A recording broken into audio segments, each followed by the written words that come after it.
ईमानदारी का व्यवहार। आप जो भी कारोबार करें उसमें ईमानदारी का अधिक से अधिक अंश रखें। इससे अपने सम्मान की वृद्धि होगी और कारोबार खूब चलेगा। उन कम अक्ल के लोगों को क्या कहा जाए जो भाट सा मुंह फाड़कर ये कह दिया करते हैं कि व्यापार में बेईमानी के बिना काम नहीं चलता, ईमानदारी से रहने में गुजारा नहीं हो सकता। जो समझते हैं कि हमने बेईमानी से पैसा कमाया है, वे गलत समझते हैं। असल में उन्होंने ईमानदारी की ओट लेकर ही अनुचित लाभ उठाया होता है। कोई व्यक्ति साफ साफ ये घोषणा कर दे कि मैं बेईमान हूँ और धोखेबाजी का कारोबार करता हूँ, तब फिर अपने व्यापार में लाभ करके दिखाए, तो ये समझा जा सकता है कि हाँ, बेईमानी भी कोई लाभदायक नीति है। यदि ईमानदारी की आड़ लेकर बार बार सच्चाई की दुहाई देकर अनुचित रूप से धन कमा लिया, तो वह ईमानदारी को ही निचोड़ लेना हुआ। ये क्रम तभी तक चलता रह सकता है जब तक कि पर्दाफाश नहीं होता। जिस दिन ये प्रकट हो जाएगा कि भल मनसाहत की आड़ में बदमाशी हो रही है, उस दिन उस कालनेमी माया का अंत ही समझिए। आप टुच्चे मत बनिए, ओछे मत बनिए, प्रतिष्ठित होइए और अपने लिए प्रतिष्ठा की भावनाएं फैलने दीजिए। ये सब होना ईमानदारी पर निर्भर है। आप छोटा काम करते हैं, कोई हर्ज नहीं। कम पूंजी का, कम लाभ का, अधिक परिश्रम का, गरीबी सूचक कामकाज करने में कोई बुराई नहीं है। जो भी काम आपके हाथ में है, उसी में अपना गौरव प्रकट होने दीजिए। यदि आप दुकानदार हैं तो पूरा तोलिए, नियत कीमत रखिए। जो चीज़ जैसी है उसे वैसे ही कहकर बेचिए। इन 3 नियमों पर अपने काम को अवलंबित कर दीजिए। मत डरिए कि ऐसा करने से आपको हानि होगी। हम कहते हैं कि कुछ ही दिनों में आपका काम आशातीत उन्नति करने लगेगा। कम तोलकर या कीमत ठहराने में अपना और ग्राहक का बहुत सा समय बर्बाद करके जो लाभ कमाया जाता है, असल में वो हानि के बराबर है। कम तोलने में जो जल्दीबाजी की जाती है, उसे ग्राहक भांप लेता है।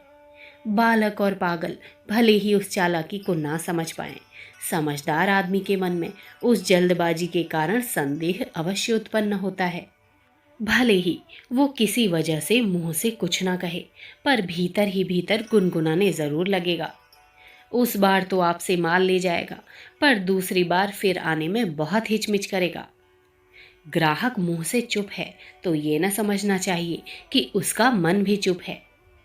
दुकानदार के प्रति ग्राहक के मन में संदेह उत्पन्न हुआ तो समझ लीजिए उसके दोबारा आने की 3/4 आशा चली गई।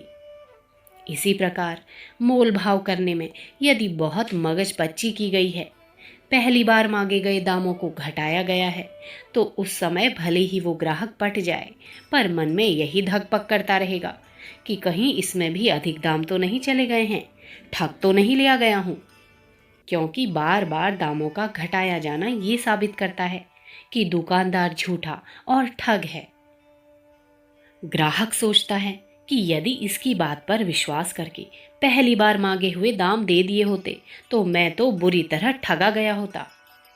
भले ही वो बाजार भाव से कुछ सस्ते दाम पर माल खरीद ले चला हो, पर संदेह यही करता रहेगा, कहीं इस झूठे आदमी ने इसमें भी तो मुझे ठग नहीं लिया। ऐसे संकल्प विकल्प, शंका, संदेह लेकर जो ग्राहक गया है, उसके दोबारा आने की आशा कौन कर सकता है।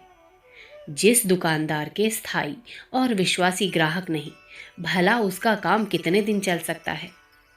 लूट खसोट करना तो चोर डाकुओं का काम है। दुकानदार उस नीति को अपनाकर अपने कारोबार को विस्तृत और दृढ़ नहीं बना सकता। कुछ बताकर कुछ और चीज देना एक बड़ा ही लुच्चापन है, जिससे सारी प्रतिष्ठा धूलि में मिल जाती है।